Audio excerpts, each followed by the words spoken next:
So hello guys, welcome you in this new video.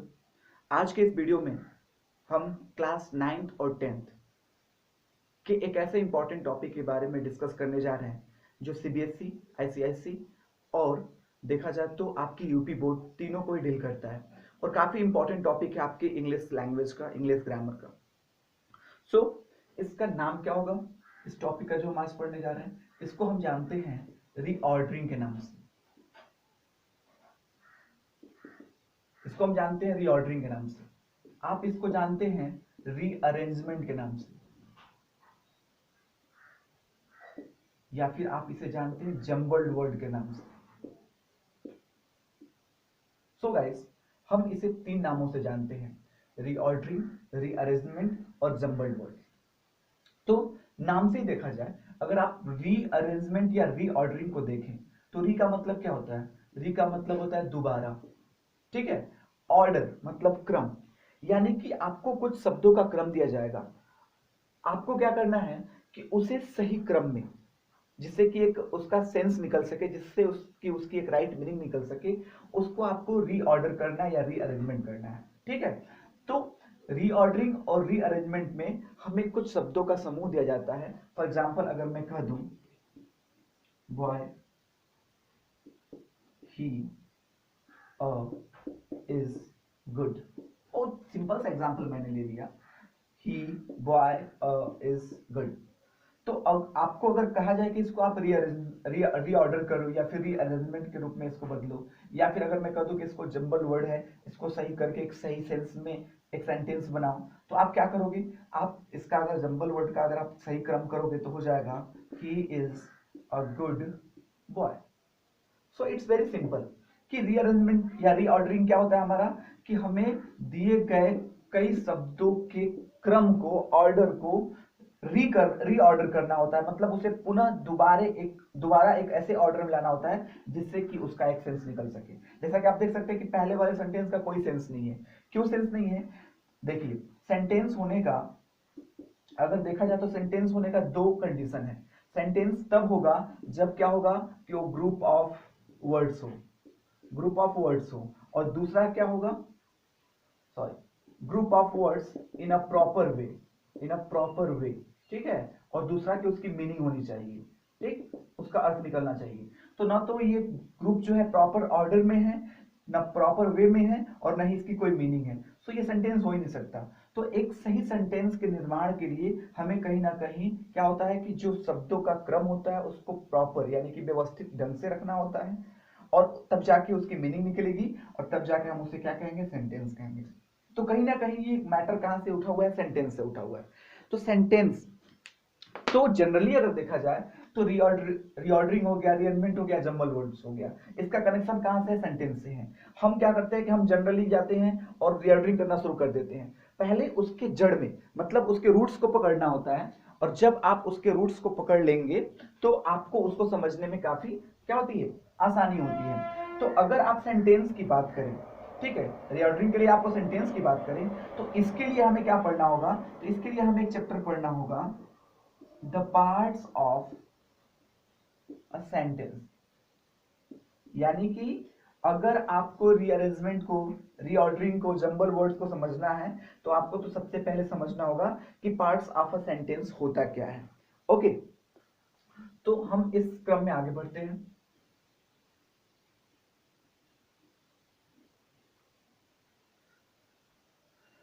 इस क्रम में हम आगे बढ़ते हैं, और आगे बढ़ते हैं तो हमें सबसे पहले ये ध्यान देना होगा कि पार्ट्स ऑफ सेंटेंस की अगर बात करें, अगर आप सेंटेंस लिख लेते हैं और सेंटेंस के पार्ट्स की बात करें, तो सेंटेंस जनरली कितने प्रकार का हो जाएगा? Two kinds. कौन कौन सा? एक हो गया subject, the first one is subject and the second one is predicate, ठीक। तो आपके सामने क्या है? सेंटेंस के दो काइंड्स हैं, एक हो गया सब्जेक्ट और एक हो गया प्रेडिकेट, ठीक। तो फर्स्ट वन इज सब्जेक्ट, तो हम कहां से उठाएंगे? हम सब्जेक्ट को देखते हैं, सबसे पहले स्टार्ट करते हैं सब्जेक्ट को, फिर प्रेडिकेट को डिस्कस करेंगे। हो सकता है प्रेडिकेट के लिए दूसरी वीडियो बनानी पड़े, क्योंकि लंबी वीडियो हो जाती है और काफी प्रॉब्लम क्रिएट होता है लंबी वीडियो को फिर से यूट्यूब पे अपलोड करना अगर पड़े तो हम आज सब्जेक्ट को क्लियर कर लेते हैं। तो अगर आप बात कर रहे हैं सब्जेक्ट की, ठीक, तो सब्जेक्ट के मेनली टू काइंड्स हो गए, ठीक है। टू पार्ट्स आप कह सकते हो। सब्जेक्ट के दो पार्ट हो गए। First one is qualifier, qualifier, and the second one is called main word और हेड वर्ड। सो क्वालिफायर, मेन वर्ड या हेड वर्ड। अब हम जानेंगे कि आखिर ये क्वालिफायर होता क्या है। तो क्वालिफायर क्या होता है कि क्वालिफायर जो है कि सब्जेक्ट जो कि मेन वर्ड और हेड वर्ड है उससे पहले आता है, और एक प्रकार की ये एडजेक्टिव की तरह काम करता है, लेकिन इसके जो है कि अंतर्गत दो चीजें आती हैं क्वालिफायर के अंतर्गत। एक होता है डिटरमिनर और एक आपका होता है एडजेक्टिव। ठीक, डिटरमिनर होता है, एडजेक्टिव होता है। तो अगर आप देखें तो डिटरमिनर हो गया और आपका एडजेक्टिव हो गया, राइट। तो डिटरमिनर जो है क्वालिफायर का पार्ट है और आपका एडजेक्टिव तो क्वालिफायर का पार्ट है ही है। तो अब इसमें हमें क्या देखना है कि हमें आपको यह समझाना है कि डिटरमिनर होता क्या है। तो डिटरमिनर में आप देख लीजिए, आर्टिकल ले लीजिए, आर्टिकल में क्या आता है ए एन, फिर आप क्या ले लीजिए, आप ले लीजिए, ऐसे समझाते हैं इसको, डिटेल लिख के समझाते हैं, ठीक है। तो आपका ए एन द, ये जो है डिटरमिनर में आ जाएगा। आपका कोई भी नंबर चाहे 1 हो 2 हो, ठीक है, 1 2 और फिर 3 4 5 एक्सेट्रा, ये भी क्या हो जाएगा डिटरमिनर। उसके बाद आप ले लो सम, मेनी, मच, ठीक है, एडजेक्टिव ऑफ क्वांटिटी और एडजेक्टिव ऑफ नंबर यही कराएगा।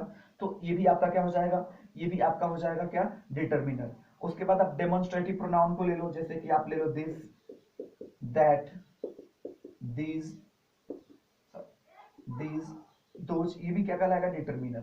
फिर आप क्या ले लो, आप ले लो माई, जो कि पॉसेसिव एडजेक्टिव है।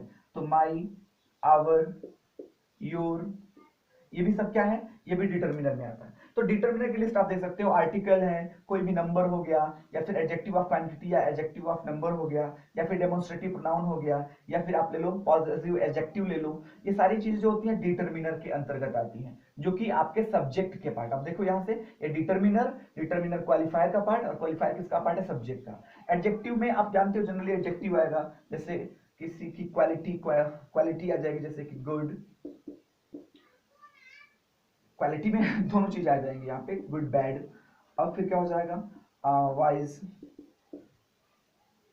टॉल, या फिर आप किसी कलर का नाम ले लो, जैसे ब्लैक, रेड, ठीक है। ये भी चीज जो है कि आपके एडजेक्टिव में आती है। एडजेक्टिव की लिस्ट लंबी है, तो ये आपका एडजेक्टिव हो गया। मेन वर्ड या हेड वर्ड में जनरली क्या आता है, नाउन आता है। कोई भी नाउन जो होता है वो किसके अंतर्गत आता है, मेन वर्ड या हेड वर्ड। और आप एक चीज याद रखें कि एडजेक्टिव को कभी भी आप डिटरमिनर और हेड वर्ड या मेन वर्ड के बीच में ही रखें, ठीक।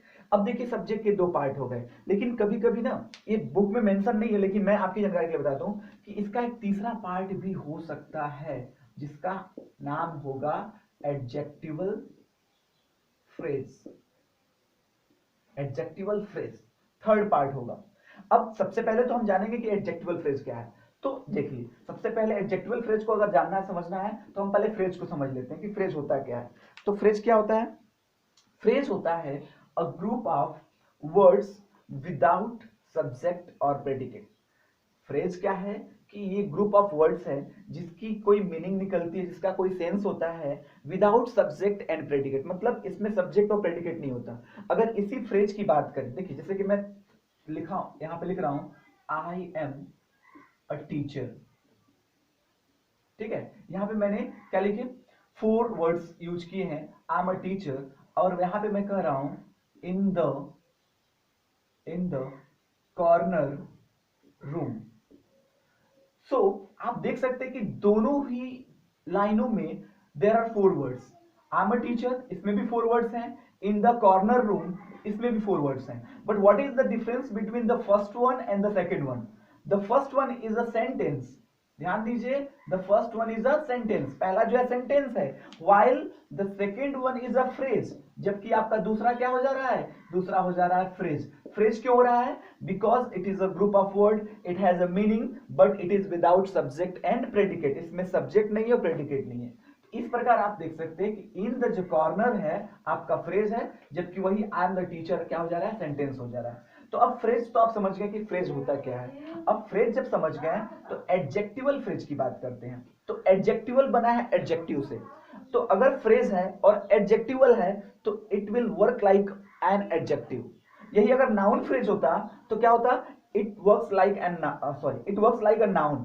यही अगर एडवर्बियल फ्रेज होता तो क्या करता, एडवर्ब की तरह काम करता। तो it's very simple, adjectival phrase जो होता है किसी एडजेक्टिव की तरह काम करता है। बस अंतर यह है कि जो एडजेक्टिव होता है वो किसी एक पार्टिकुलर वर्ड से बनता है। जैसे कि आप ले लो ब्यूटीफुल, ब्यूटीफुल, ठीक है। तो ब्यूटीफुल जो है एक पार्टिकुलर एक शब्द है और किसी नाउन की विशेषता बताने के लिए यूज होता है, तो ये आपका एडजेक्टिव हो गया। लेकिन अगर यही मैं कह दूं in the red dress, in the red dress, तो यहां पे इन द रेड ड्रेस क्या है, ये भी एक एडजेक्टिव की तरह ही काम करेगा, लेकिन आप इसे एडजेक्टिव नहीं कर सकते हैं।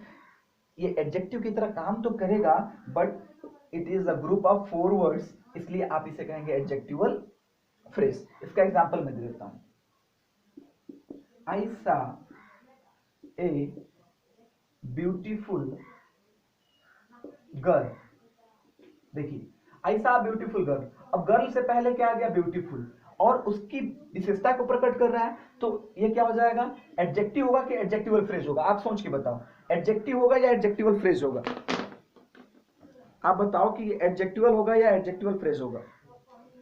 एडजेक्टिव होगा। आपने सही सोचा, ये एडजेक्टिव होगा। एडजेक्टिवल फ्रेज तब होगा जब ये कई शब्दों से मिलकर बना हो, जैसे कि ये है इन द रेड ड्रेस। अब जैसे कि मैं लिख दूं आई सा a girl in the red, in the red dress. अब यहां पे देख सकते हो इन द रेड ड्रेस, ये टोटल किसके बारे में बता रहा है, गर्ल के बारे में बता रहा है। तो डिफरेंस क्या है, डिफरेंस को आप पहचानिए। डिफरेंस क्या है, ब्यूटीफुल भी गर्ल के बारे में बता रहा है और इन द रेड ड्रेस भी गर्ल के बारे में बता रहा है। और जो शब्द किसी नाउन या प्रोनाउन के बारे में किसी भी प्रकार का एनी काइंड ऑफ इंफॉर्मेशन हमें कोई भी जानकारी देता है, दैट इज एडजेक्टिव। एडजेक्टिव की सिंपल डिफिनेशन मैं आपको आज बता दूं। हम कहते हैं कि वह शब्द जो किसी नाउन या प्रोनाउन की विशेषता को प्रकट करता है, दैट इज एडजेक्टिव। लेकिन नहीं, वह शब्द जो किसी नाउन या प्रोनाउन के बारे में एनी काइंड ऑफ इंफॉर्मेशन, मतलब किसी भी प्रकार की सूचना हमें दे, दैट इज एडजेक्टिव। तो यहाँ पे ब्यूटीफुल गर्ल के बारे में बता रहा है, in the red dress girl के बारे में बता रहा है। But what is difference between beautiful and in the red dress? In the red dress हो जाएगा आपका फ्रेज। क्या हो जाएगा, फ्रेज। और फ्रेज में भी कौन सा फ्रेज, तो एडजेक्टिवल फ्रेज, ठीक है। तो ये हो गया एडजेक्टिवल फ्रेज। तो अब आप जान सकते हैं, यहां पे देख सकते हैं कि एडजेक्टिवल फ्रेज जो होता है वो ऐसे होगा। एडजेक्टिवल फ्रेज जो होगा वो होगा ऐसे, इन द रूम, ठीक है, in the garden, in the garden. या फिर आप ले लीजिए, अभी मैंने लिखा था इन इन रेड ड्रेस, ठीक है। तो ये जो होते हैं एडजेक्टिवल फ्रेज होते हैं, जो जब ये किसी नाउन के बारे में मेंशन करें, हमें किसी नाउन के बारे में क्या करें, बताएं। अब ये सब्जेक्ट के आपके 4 पार्ट्स आपको जनरली दिखाई देंगे। ऐसे तो 2 मेन पार्ट हो गए, कौन कौन से, क्वालिफायर और मेन वर्ड या हेड वर्ड, जिसमें डिटर्मिनर और एडजेक्टिव आता है। अब अगर देखा जाए क्रम वाइज, तो सबसे पहले अगर किसी सेंटेंस में एज अ सब्जेक्ट कुछ यूज करना हो, या फिर सब्जेक्ट के जो मैक्सिमम पार्ट हो सकते हैं, देयर आर 4। सबसे पहले डिटर्मिनर रखना चाहिए सब्जेक्ट वाले में, फिर क्या, एडजेक्टिव रखना चाहिए, फिर आपका जो भी हेडवर्ड या मेन वर्ड है जो नाउन के रूप में होगा उसको लिखना चाहिए, एंड एट द लास्ट आपका क्या हो जाएगा, एडजेक्टिवल फ्रेज। अब मैं यहाँ पे एक एग्जांपल से आपको समझाता हूँ इस सब्जेक्ट के पार्ट्स को हम कैसे क्रम वाइज रख सकते हैं। जैसे कि देखिए, अगर मैं यहाँ पे लिखता हूं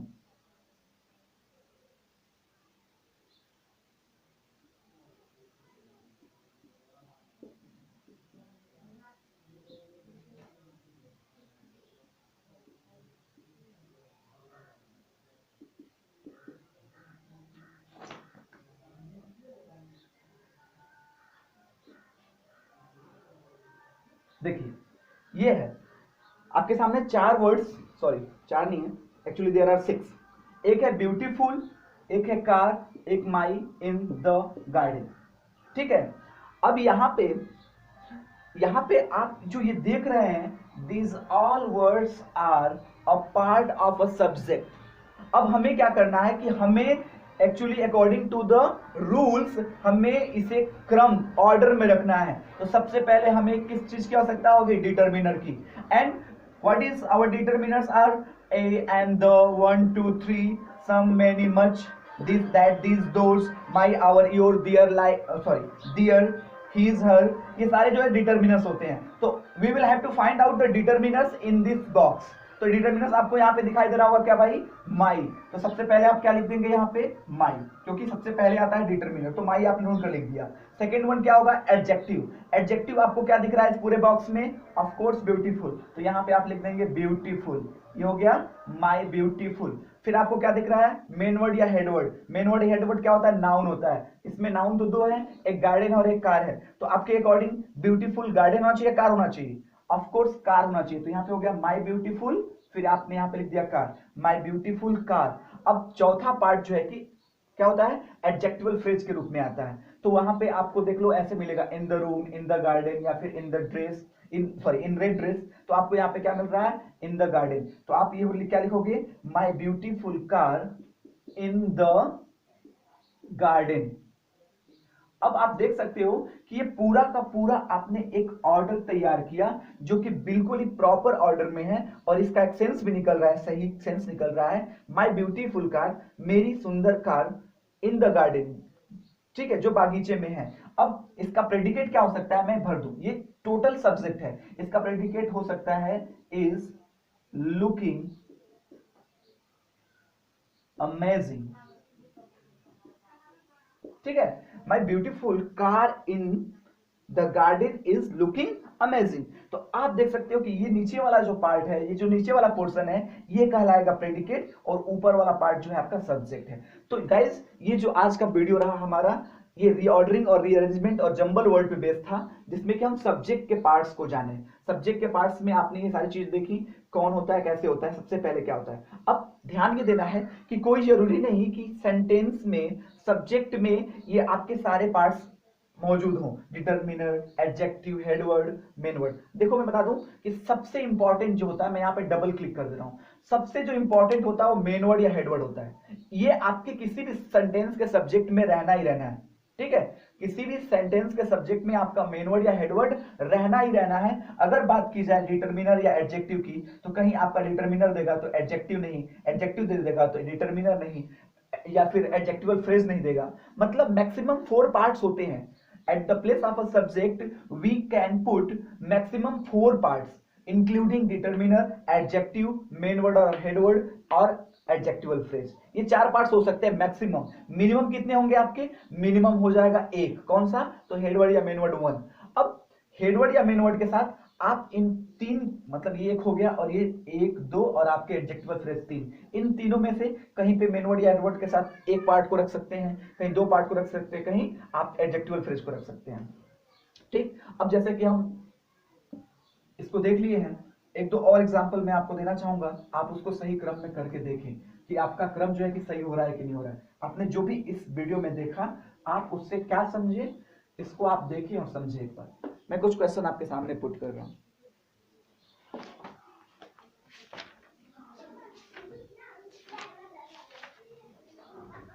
ओके, सो आपका क्वेश्चन हो जाएगा, कहां पे है?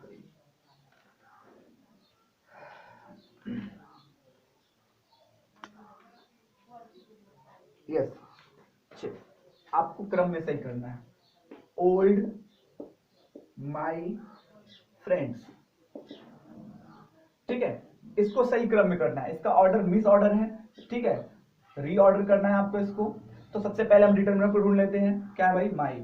फिर एडजेक्टिव पे आते हैं। देखिए सबसे पहले क्या आता है हमारा? सबसे पहले आता है डिटर्मिनर। फिर क्या आता है? डिटर्मिनर के बाद हमारा आता है एडजेक्टिव। फिर क्या आता है? हमारा आता है हेड वर्ड, जिसको आप मेन वर्ड भी अभी पढ़े हैं। और फिर लास्ट में क्या जाएगा आपका? एडजेक्टिवल फ्रेज,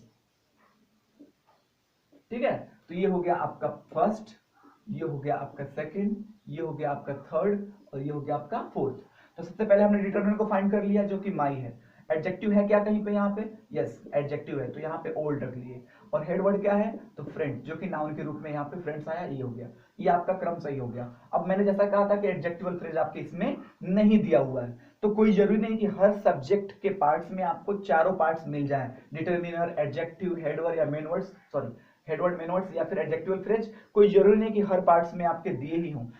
मैक्सिमम 4 होता है, मिनिमम आपका ये एक जो है मेन वर्ड या हेडवर्ड होता है। तो ये हमारा पहला क्वेश्चन रहा। इसमें हम दूसरा क्वेश्चन देखते हैं।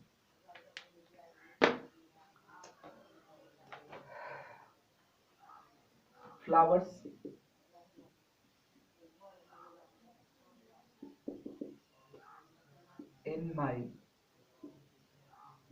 in my vessel the red, ठीक है, यहाँ पे द अलग है, रेड अलग है। चलिए तो फ्लावर्स कर देते हैं, flowers in my vessel the फिर रेड। आपको इसको प्रॉपर ऑर्डर में करना भैया। तो सबसे पहले डिटर्मिनर फाइंड करेंगे। डिटर्मिनर में क्या आता है आर्टिकल, आर्टिकल क्या है यहाँ पे द, तो यहाँ पे आप क्या कर लेते हैं द को कर लेते हैं, ठीक। जब द कर लिए तो फिर आप क्या ढूंढेंगे, तब आप ढूंढेंगे adjective. And what is adjective here, okay, adjective में आपका ये नेम आ जाएगा, ठीक है।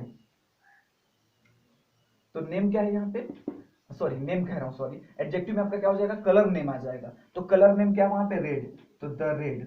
फिर आपका हेडवर्ड या मेन वर्ड, एडजेक्टिव के बाद क्या आएगा हेडवर्ड, फ्लावर्स, ये जो है कि नाउन के रूप में ये आपका यहाँ पे आ जाएगा द रेड फ्लावर्स। और एडजेक्टिवल फ्रेज में क्या आ जाएगा इन माई वेजल, इन माई वेजल। तो ये आपका क्रम सही हो गया, ठीक। बहुत ज्यादा नहीं, एक और क्वेश्चन ले लेते हैं। चलिए, dolls new those, okay guys do it. Dolls new those, सबसे पहले क्रम में क्या आएगा दोज, क्योंकि ये डिटर्मिनर है, तो ये हो गया दोज। फिर आपके दोज के बाद क्या आएगा एडजेक्टिव, मतलब ये एडजेक्टिव क्या है यहाँ पे न्यू, तो दोज न्यू। और फिर नाउन में क्या आ जाएगा डॉल्स, दोज न्यू डॉल्स, ये सही क्रम हो गया। तो चूंकि जो हम जैसे कि आपको बताया थे कि हम रीअरेंजमेंट और रीऑर्डरिंग को पढ़ने जा रहे हैं, तो रीअरेंजमेंट और रीऑर्डरिंग जो कि क्लास 9th और 10th सीबीएसई या यूपी या आईसीएसई बोर्ड की आप बात कर रहे हैं, काफी टफ होता है। टफ इसलिए होता है कि हम उसको जानते नहीं है। हम जो है कि स्कूल में जाते हैं और डायरेक्टली हमें क्वेश्चंस दे दिए जाते हैं, कहते हैं करो, कैसे करो, पहले हम उसके रूट्स को पकड़ेंगे, उस कहां से प्रॉब्लम क्रिएट होती है उसको जानेंगे, फिर कोई प्रॉब्लम नहीं होगा। तो आज हमने इस वीडियो में सब्जेक्ट के पार्ट्स को जाना और उसको कैसे रखना है, कब रखना है उसको जाना, ठीक है। वीडियो काफी बड़ा हो रहा है, इसलिए हम इसका एक अगला पार्ट जो है कि प्रेडिकेट पे बनाएंगे, ठीक। और जब प्रेडिकेट पे बन जाएगा तो हमारा एक और वीडियो आएगा, थर्ड वीडियो, वो दोनों को इंक्लूड करके होगा, सब्जेक्ट और प्रेडिकेट को। उसमें हम आपको पूरे जंबल वर्ड्स को कैसे रीअरेंज करना है हम आपको सिखाएंगे। और एक चीज इसमें बता दूं जो कि इंपॉर्टेंट होता है, ठीक है, जो कि इंपॉर्टेंट होता है, हाँ मैं बता दूं, और उसको बताने से पहले एक चीज ये बता दूं कि 9th सीबीएसई के लिए या 9th यूपी बोर्ड के लिए जो बच्चे होते हैं, ठीक है, वो फ्रेशर होते हैं, वो 8th में ये चीज नहीं पढ़ते हैं, तो उनको काफी क्या होता है प्रॉब्लम होता है। तो आपके जहन में, आपकी जानकारी में अगर कोई भी ऐसा स्टूडेंट है जो क्लास 9th में है या फिर सॉरी जाने वाला है, तो आप उसको ये वीडियो शेयर करें और उसको देखने के लिए कहें, काफी बेनिफिशियल होगा उस स्टूडेंट के लिए। मैं ये बताने वाला था कि जो हम सब्जेक्ट की बात कर रहे थे और जो हमने सब्जेक्ट को पढ़ा, इसमें जो है कि इसमें हमारी कुछ चीजें और भी आ सकती हैं at the place of subject. जैसा कि आप जान लो कि सब्जेक्ट के जगह पे जो हमारा क्या होता है जिरंड होता है, ठीक है, और जो हमारा क्या होता है इन्फिनेटिव होता है। जो हमारा इन्फिनेटिव होता है, जिरंड क्या होता है v1 प्लस ing के फॉर्म में होता है, और इन्फिनेटिव क्या होता है 2 प्लस v1 के फॉर्म में होता है, ठीक है।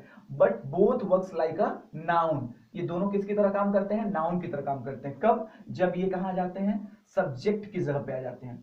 तो आपको क्या करना है कि इनको अच्छे से पढ़ने के लिए मैंने एक नॉन फिनाइट वर्ब के नाम से वीडियो बनाया था, नॉन फिनाइट वर्ब, जो कि मेरे YouTube चैनल पे आपको मिल जाएगा, वहां पे जाके आपको पढ़ना है कि जिरंड और इन्फिनेटिव जो कि v1 प्लस ing और 2 प्लस v1 के रूप में होते हैं and works like a noun, इनको हम एज अ सब्जेक्ट कैसे यूज करें, कब यूज करें, आप इस वीडियो को जाके वहां पे अवश्य देखें। सो अगले वीडियो के लिए वेट कीजिए। Thanks for watching, bye.